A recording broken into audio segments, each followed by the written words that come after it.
दिगंबरा दिगंबरा श्रीपाद वल्लभ दिगंबरा. श्री दत्त भक्तांनो, आयुष्य जगत असताना आपण अनेकदा अशा वळणावर येतो की ज्या ठिकाणी चोह बाजूंनी संकटांनी आपल्याला घेरलेलं असतं. कधी घरातील साडेसाती संपत नाही, तर सततच्या आजारपणामुळे मनस्वास्थ्य हरपून जातं. तुम्ही खूप कष्ट करता, रात्रंदिवस मेहनत करता, पण घरामध्ये पैसा टिकत नाही आणि हातामध्ये पैसा दिसत नाही. पैसा येतो पण कुठे जातो हेच समजत नाही आणि मग सुरू होतो दुःखाचा प्रवास. मनात वाईट विचार घर करू लागतात, चिडचिड वाढते आणि घरातील सुख, शांती, समाधान कायमचे निघून गेल्यासारखे वाटते. श्री दत्त भक्तांनो, अशी संकटेही येतच असतात, पण श्री दत्तात्रय महाराज यांच्यावर श्रद्धा असेल तर अशी संकटे टिकतही नाहीत. कारण जिथे भक्ताची मनापासून हाक असते तिथे दत्तगुरू धावून येतातच. आजचा श्री दत्तात्रय महाराज यांचा जो नाममंत्र आहे, तो नाममंत्र अत्यंत शक्तिशाली अशा प्रकारचा नाममंत्र आहे. हा नाममंत्र तुमच्या आयुष्यातील अंधार दूर करून प्रकाशाची नवी वाट तुम्हाला दाखवू शकतो. फक्त श्री दत्तात्रय महाराज यांच्यावर पूर्ण श्रद्धा आणि विश्वास ठेवून या मंत्राचा जप केल्यास रात्रीतून तुमचे वाईट दिवस बदलू शकतात. श्री दत्त भक्तांनो, हा मंत्र म्हणजे साक्षात श्री दत्तगुरूंचे चैतन्य आहे. या द्वादशाक्षरी नाममंत्रामध्ये ब्रह्मा, विष्णू आणि महेश या तिन्ही शक्तींचे सार सामावलेले आहे. जेव्हा तुम्ही पूर्ण श्रद्धा ठेवून हा मंत्र ऐकता किंवा जपता, तेव्हा तुमच्या घरातील नकारात्मक ऊर्जा आणि दुष्ट शक्ती नष्ट व्हायला सुरुवात होते. ज्यांच्या आयुष्यामध्ये संकटांचा डोंगर उभा आहे, ज्यांना पावलोपावली अडचणी येतात, त्यांच्यासाठी हा मंत्र श्री दत्तगुरूंचा आशीर्वादच आहे. हा मंत्र मनापासून जपल्यास किंवा ऐकल्यास तुमच्या प्रयत्नांना आणि कष्टाला यशाची फळे प्राप्त होतील. घरातील पैशाची चणचण दूर होऊन लक्ष्मी स्थिर राहील. घरावर दत्तगुरूंची कृपादृष्टी राहील आणि संकटे जवळपासही फिरकणार नाहीत. मनातील वाईट विचार, भीती, नकारात्मकता कायमची गायब होईल. दत्त भक्तांनो, रोज सकाळी किंवा संध्याकाळी शांत जागी बसून मन एकाग्र करून आपले डोळे हलकेच बंद करा आणि आपल्या हृदयस्थानी श्री दत्तात्रयांची तेजस्वी मानस प्रतिमा निर्माण करा आणि दत्तात्रयांच्या मनमोहक रूपाचे ध्यान करत पूर्ण श्रद्धेने या मंत्राचा जप करा. मी सांगतो आहे म्हणून नाही, तर तुमच्या श्रद्धेच्या जोरावर या मंत्राचा चमत्कार तुम्ही स्वतः अनुभवू शकता. हा मंत्र म्हणजे दत्तगुरूंचा चमत्कार नाही, तर त्यांच्या प्रेमाची सावली आहे, हे मात्र नक्की. तर श्री दत्त भक्तांनो, चला पुढील काही मिनिटे आपणही या दिव्य शक्तिशाली श्री दत्तात्रय महाराजांच्या या मंत्राचा काही मिनिटे जप करूया. ओम नमो भगवते श्री गुरु दत्तात्रेयाय नमः. ओम नमो भगवते श्री गुरु दत्तात्रेयाय नमः. ओम नमो भगवते श्री गुरु दत्तात्रेयाय नमः.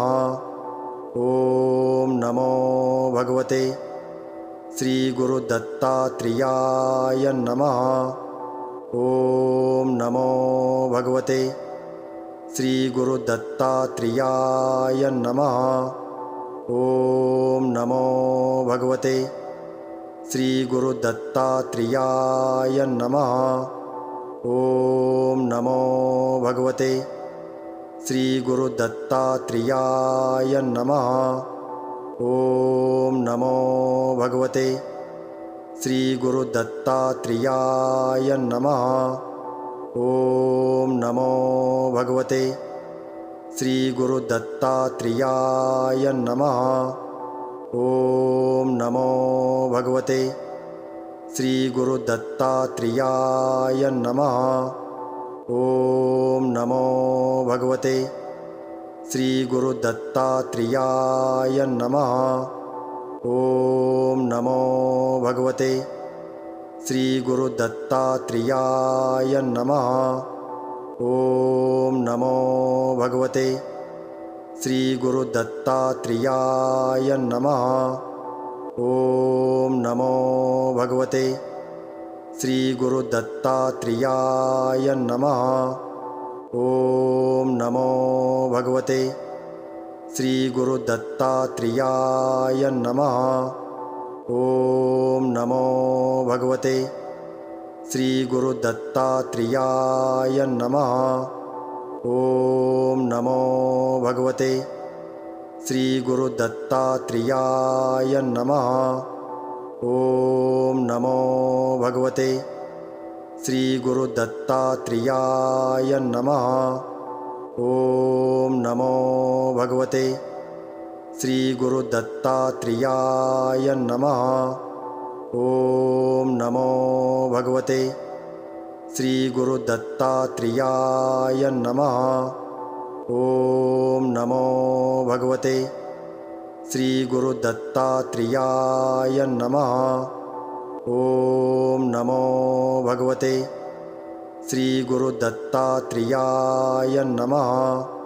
ओम नमो भगवते श्री गुरु दत्तात्रेयाय नमः।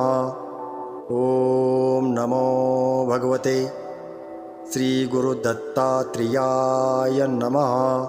ओम नमो भगवते श्री गुरु दत्तात्रेयाय नमः। ओम नमो भगवते श्री गुरु दत्तात्रेयाय नमः। ओम नमो भगवते श्री गुरु दत्तात्रेयाय नमः। ओम नमो भगवते श्री गुरु दत्तात्रेयाय नमः। ओम नमो भगवते श्री गुरु दत्तात्रेयाय नमः। ओम नमो भगवते श्री गुरु दत्तात्रेयाय नमः। ओम नमो भगवते श्री गुरु दत्तात्रेयाय नमः। ओम नमो भगवते श्री गुरु दत्तात्रेयाय नमः। ओम नमो भगवते श्री गुरु दत्तात्रेयाय नमः। ओम नमो भगवते श्री गुरु दत्तात्रेयाय नमः। ओम नमो भगवते श्री गुरु दत्तात्रेयाय नमः।